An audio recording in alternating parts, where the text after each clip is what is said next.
खूप वेळेला जेव्हा सावरकरांचं रत्नागिरीतलं कार्य काय असं विचारलं की एका साध्या वाक्यात लोक उत्तर देतात, ते म्हणजे पतितपावन मंदिर.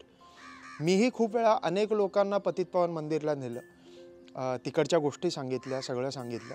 पण त्यानंतर असं लक्षात आलं की पतितपावन मंदिर सोडून सावरकरांचं रत्नागिरीत काहीतरी कार्य आहे हे लोकांना माहीतच नाही आहे.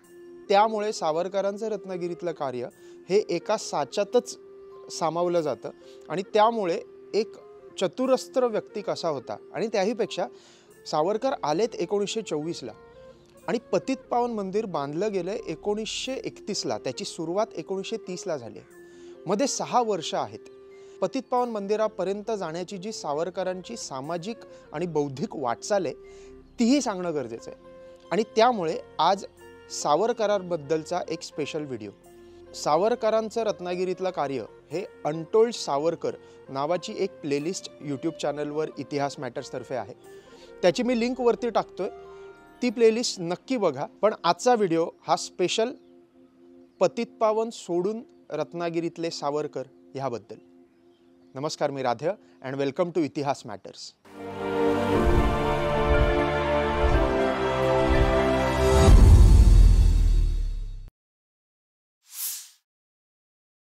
आता सर्वात पहिलं म्हणजे 1924ला सावरकर इकडे आल्यानंतर त्यांनी हिंदू सभा स्थापन केलेली.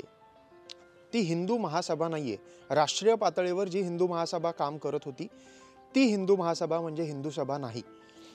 दुसरी गोष्ट, ही स्थापन का केली तर सावरकरांना समजलं होतं 1920च्या असहकार चळवळीमध्ये जे काही एक फुटीचं राजकारण सुरू झालं त्याच्यात अली बंधूंनी कसा महात्मा गांधींचा वापर करून घेतला आणि जी एक मुस्लिम मानसिकता सावरकरांना समजायला लागली, त्याच्यानंतर त्यांना लक्षात आलं की हिंदू एकता आणि त्याच्यासाठी एक विशिष्ट संस्था ही काळाची गरज आहे. आणि त्याच्यानंतर हिंदू सभा स्थापन करायचं रत्नागिरीत ठरवलं.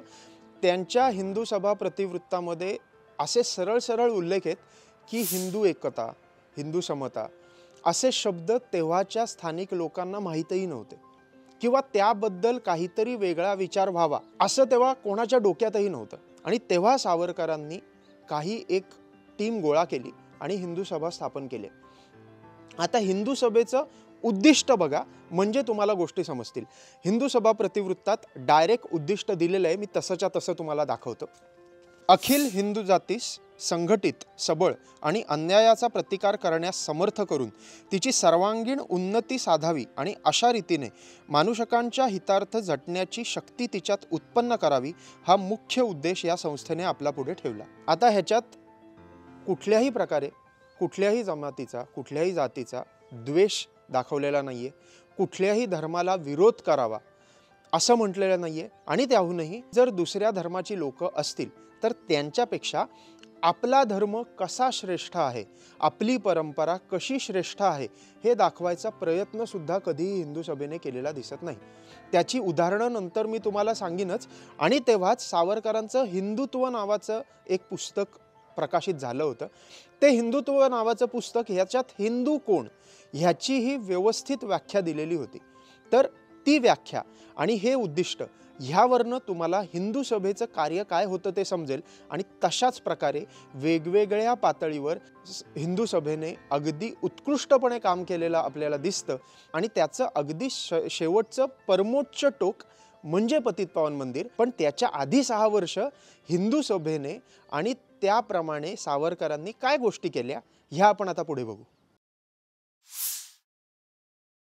पुढची कथा खूप जास्त इंटरेस्टिंग आहे. कुठल्याही धर्माचा द्वेष करू नये तरीही आपल्या धर्माची कशी शक्ती दाखवायची ह्याचं हे उत्तम उदाहरण आहे. एकदा असंच झालं की एका मुख्य रस्त्यावरनं राधाकृष्णाची पालखी सगळे हिंदू घेऊन जात होते. जात असताना नवलाईच्या इकडचं जे एक हौद होता किंवा छोटं तळं होतं त्याच्या शेजारी एक बऱ्यापैकी पुरातन अशी मशीद होती. तिथून ती पालखी गेली असता त्या मशिदीतल्या काही मुसलमानांनी कलेक्टरकडे कंप्लेंट केली. आता ती कंप्लेंट काय होती की आम्ही मशिदीत कुठल्याही प्रकारचा नमाज अदा करत असताना तिथून हिंदूंची एक जत्रा जाणं हे चुकीचं आहे. आधी तिथून ती जत्रा जात नव्हती, मग ती आता त्या मुख्य रस्त्यावरनं का जाते. बॅरिस्टर सावरकर आल्यापासून इथे शांतता भंग होते आणि मुस्लिमांविरुद्ध हिंदूंना पेटवलं जात आहे असा आरोप केला होता। तर सावरकरांना लवकरात लवकर रत्नागिरीतून हाकलून द्यावं आणि त्याहीपेक्षा परत कुठल्याही प्रकारची पालखी ह्या रस्त्यावरनं मुख्य रस्त्यावरनं जाऊ नये अशी विनंती अर्ज कलेक्टर साहेबांकडे गेला। आता ही गोष्ट बॅरिस्टर सावरकरांना समजली। लक्षात घ्या, तेव्हा हिंदू मुस्लिम तेढ खूप प्रकोपाला गेलेली होती आणि बॅरिस्टर सावरकर यांना माहीत होतं की आपण जर आपल्याच लोकांमध्ये लढायला लागलो तर कुठेतरी काहीतरी एक निगेटिव्ह इम्पॅक्ट आपल्याच समाजावर पुढे सुद्धा होणार आहे। मग सावरकरांनी त्याचं चोख प्रत्युत्तर म्हणून कलेक्टर साहेबांना अजून एक पत्र लिहिलं। ही दोन्ही पत्र उपलब्ध आहेत, इंग्लिश आणि मराठी दोन्ही। ह्याच्यात नक्की काय मुद्दे मांडलेले ते सांगितलेले आहेत, त्याचे मी फोटो टाकीन। पण त्याच्यात थोडक्यात काय होतं सांगतो। सावरकरांनी आत्तापर्यंत जुन्या काळामध्ये मेन वहिवाट काय होती, कुठून पालख्या जायच्या, कुठून कुठलीही जत्रा किंवा कुठलाही उत्सव जायचा, हे सगळं मुद्देसूद मांडलं। त्यानंतर हिंदू मुस्लिम ऐक्य कसं साधलं जात होतं आणि त्याहीपेक्षा बहिरी पालखीला कधीही कुठल्याही मुसलमानाने कुठल्याच प्रकारे विरोध कसा केलेला नाही ह्याची उदाहरणं सुद्धा दिली। आणि मग त्याच्यानंतर काही आक्षेपार्ह मुस्लिमांच्या गोष्टी ज्या खरंच विचार करण्याजोग्या होत्या त्या समोर मांडल्या। त्या काय होत्या सांगतो। 1920 नंतर अली बंधूंनी जो काही एक प्रचार केलेला होता, तर त्या प्रचारातली काही लोक रत्नागिरीत आली होती आणि त्यांनी जाहीर भाषण केलेलं होतं, ज्याच्यात त्यांनी सांगितलं होतं की आता मुस्लिम प्रबळ झालेले आहेत, तर जिथे जिथे तुम्हाला ज्या गोष्टी साध्य करायच्या आहेत त्या करून घ्या। अशा प्रकारची आणि अशा शब्दांची फेक जेव्हा मुस्लिमांसमोर रत्नागिरीतल्या झाली, तेव्हा त्याच्यातले काही मुस्लिम उगाच कम्युनल झाले होते आणि त्या मुस्लिमांनी असं एक पत्र लिहिलं होतं असं कलेक्टर साहेबांना पुराव्यानिशी सावरकरांनी सांगितलं। त्याच्यानंतर सावरकर स्वतः मुस्लिम पुढारी होते त्यांना भेटायला गेले। शांतपणे तो पूर्णपणे प्रॉब्लेम सॉल्व केला गेला। कुठल्याही प्रकारे त्याच्यानंतर सावरकर असताना जातीय तेढ निर्माण नाही झाली आणि दंगल सदृश परिस्थिती सुद्धा निर्माण नाही झाली। आपल्याला हवं ते साध्य करायचंच, त्याची माघार घ्यायची नाही आणि तरीही सामोपचाराने कसे प्रश्न सोडवायचे हे सावरकरांनी ह्या उदाहरणातनं कसं केलं हे आपल्याला दिसतं। आता पुढची घटना आहे ती विठ्ठल मंदिरातली। तेव्हाचं जे विठ्ठल मंदिर होतं हे सामाजिक कार्याचं मुख्य ठिकाण होतं। धार्मिक कार्य पण बरेच ठिकाणी व्हायची। तसं म्हटलं तर एक महत्त्वाचं पूर्ण रत्नागिरी शहरातलं देऊळ म्हणून त्याची ओळख होती। बॅरिस्टर सावरकरांनी 22 सप्टेंबर 1927ला विठ्ठल मंदिरात एक मेळा भरवला। गणेशोत्सवाचे दिवस होते आणि त्या मेळ्यात सर्वात विशेष गोष्ट होती ती म्हणजे मिश्रमेळा। आता मिश्रमेळा काय होता, तर सगळ्या जातीची वेगवेगळी मुलं एकत्र येऊन तुम्ही आम्ही सकल हिंदू बंधू बंधू असे म्हणून तो मेळा पुढे जात होता।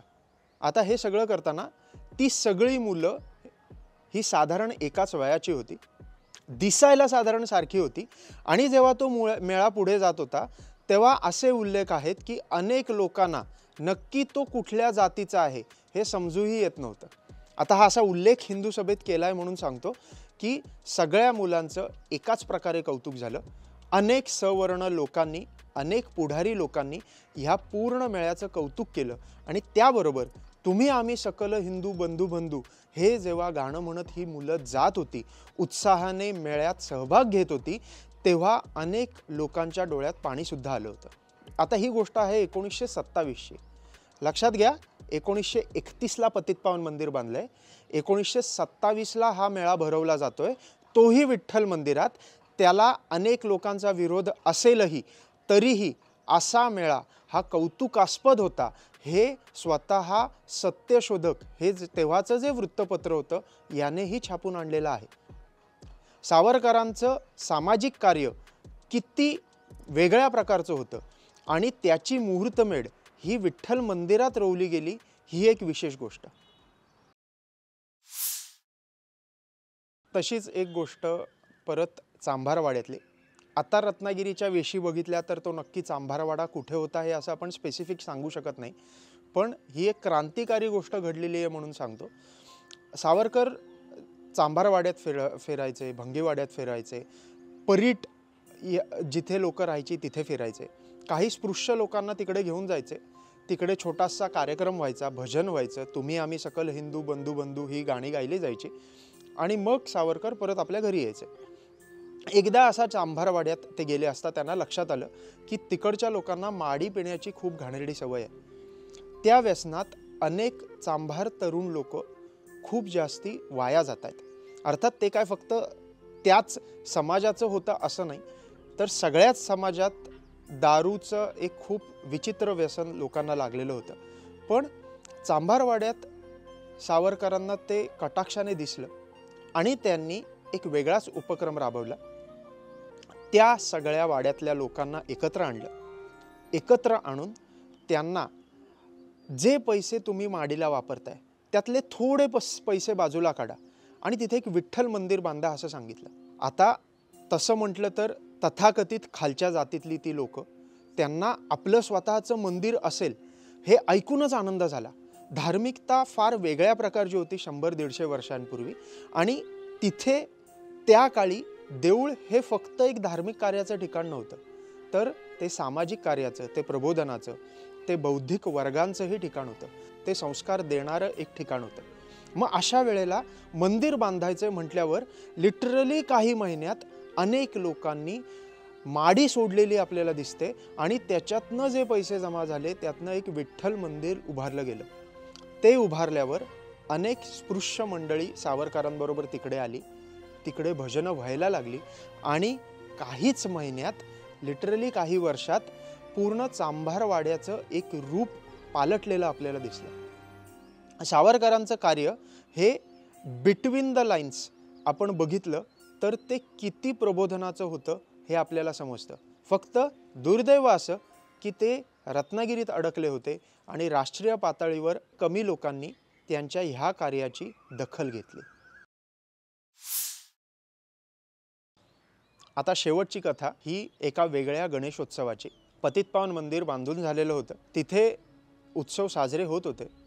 सावरकरांनी एक गणेशोत्सव सुरू करायचं रत्नागिरीत ठरवलं. आता ते ठरवायचं कारण काय आहे तर परफेक्ट त्यांच्या गुरूंनी अनेक वर्षापूर्वी समाज प्रबोधनासाठी गणपती उत्सव सुरू केला आणि तो पूर्ण महाराष्ट्रभर पसरला. आता तर त्याचं रूप खूप विशाल आहे.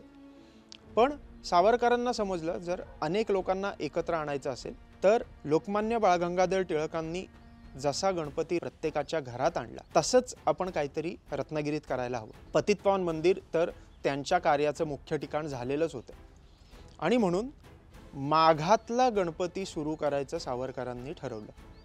याचं कारण काय आहे तर माघ महिना हा साधारण जानेवारी फेब्रुवारीमध्ये येतो. तुम्ही जर कोकणातली आत्ताची परिस्थिती बघितलीत तर ऑक्टोबर-नोव्हेंबरपर्यंत भयंकर पावसाळा असतो. पाऊस असेल की सगळ्याच गोष्टींचा वेग कमी होतो. पाऊस विकोपाला गेला तर अनेक ठिकाणी पाणी भरण्याचे चान्सेस असतात. लोकांचं दळणवळण पण थांबतं. आत्ता ही परिस्थिती आहे तर 100 वर्षापूर्वी काय असेल, इतर जगाशी कॉन्टॅक्ट पण तुटायची वेळ आलेली असायची. मग अशा वेळेला गणेशोत्सव कधी साजरा करायचा जेव्हा वातावरण ठीक आहे, खूप जास्ती थंडी नाही आहे, खूप जास्ती पाऊस नाही आहे आणि अत्यंत प्रखर उन्हाळासुद्धा नाही आहे. आणि म्हणून सुरू झाला तो म्हणजे माघातला गणपती. अजूनही पतितपावन मंदिरात ती प्रथा चालू आहे. त्याच्यानंतर माघी गणेशोत्सव अनेक ठिकाणी आपल्याला रत्नागिरीत सुरू झालेला दिसतो. साधारण आत्ता 9 ते 10 वेगवेगळी मंडळं आहेत जो माघी गणेशोत्सव साजरा करतात आणि आत्तासुद्धा 21व्या शतकात निसर्गाच्या दृष्टीने, वातावरणाच्या दृष्टीने आणि अनेक गोष्टी सोयीच्या व्हाव्या ह्या दृष्टीने माघ महिन्यातला गणेशोत्सव हा अतिशय कोकणवासियांसाठी सुखर आहे हे आपल्याला समजतं. सावरकरांच्या छोट्या छोट्या गोष्टीतनं कसं प्रबोधन होत होतं, कसं एकत्रीकरण होत होतं आणि धर्माचा अतिशय सकारात्मकपणे कसा वापर करायचा आणि समाजाला एकत्रित आणायचं ह्याची ही उदाहरणं आज मी तुम्हाला सांगितली. सावरकरांबद्दल अजून बरंच बोलण्यासारखं आहे. पुढे अनेक व्हिडिओ येतीलच. प्लेलिस्टची लिंक मी डिस्क्रिप्शनमध्ये टाकलेली आहे, ती नक्की बघा. आणि त्याहूनही इतर कुठल्या विषयाबद्दल, इतर कुठले सावरकरांच्या कार्याबद्दलचे तुम्हाला प्रश्न असतील तर आम्हाला कमेंट सेक्शनमध्ये नक्की सांगा. तुम्हाला जर हा व्हिडिओ आवडला असेल तर लाईक करा, शेअर करा अजून केलं नसेल तर प्लीज सबस्क्राईब करा आणि अजिबात विसरू नका, इतिहास मॅटर्स.